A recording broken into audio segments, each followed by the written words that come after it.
আপনার লোন দেন চেক নেন, আপনার লোন দেন চেক নেন, সবার থেকে নেন, আপনার নেন চেক সবার থেকে নেন না, আপনি নেন চেক সবার থেকে, আপনি নেন সবার থেকে চেক।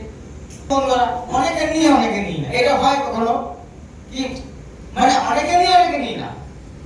হ্যাঁ হতে পারে রুলস, ভাই যারা রুল 10,000 টাকা নিয়ে নেবে তাহলে আমরা চেক নেব, 11,000 থেকে শুরু করে চেক এরকম রুলস থাকতে পারে। বা এমন ধরে below 20,000 no check, up to 20,000 plus mandatory check rules হতে পারে। মন করা তো কিছু হবে না, সম্ভব কি? সম্ভব না। আজকে যেটা বলছি আপনারা প্রত্যেকেই চেক নেবেন, সিভিল আর হচ্ছে না, হবে না, পাচ্ছেন না, চেক নেবেন ম্যান্ডেটরি, তাহলে টাকাটা উদ্ধার হবে। বুঝা গেল? চেক যে দেবে না তার লোন দেবে।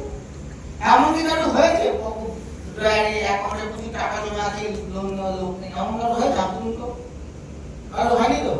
লোনের ডিমান্ড থাকে তো? তাহলে চেক দেবেন না, চেক দেবেন না কেন? টাকা কি রাইলে পড়ে গেছে, নেওয়ার লোক নেই? তাহলে নিয়ম রাখতে হবে এরকম, চেক ম্যান্ডেটরি। কি হবে? 2 মাস 3 মাস কষ্ট হবে। মার্কেট যখন জেনে যাবে যে এই কোম্পানি ক্যান্সেল চেক না দিলে লোন অ্যাপ্রুভ হয় না, মার্কেট 2-3 মাসে প্রচার হয়ে যাবে, তাহলে তারপরে আর উইদাউট চেক তো আপনাকে আসবে না। যে সঠিক লোক যে চেক দিয়ে দেবে।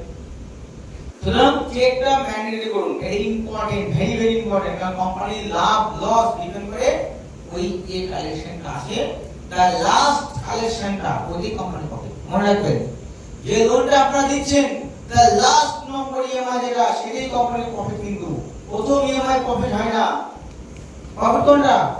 Last EMI. সেটাকে তুলতে গেলে আজকে আপনার চেক নিতে হবে। ক্লিয়ার? লিস্টটা প্রথম দিকে হয় না, লিস্টটা কখন হয়? মিড টাইমে বা শেষের দিকে বা লাস্ট দিকে গিয়ে। ইন্স্যুরেন্স নেব কি নেব না, পলিসি কাটবো কি কাটবো না, কাটলে কত কাটবো, যা থাকবে ফিক্সড সবার জন্য। ক্লিয়ার? একটা নেগেটিভ পয়েন্ট, আপনাদের প্রত্যেকের একটি ফল্ট আছে, সেটা হচ্ছে আপনারা কেউ চেক নেন না।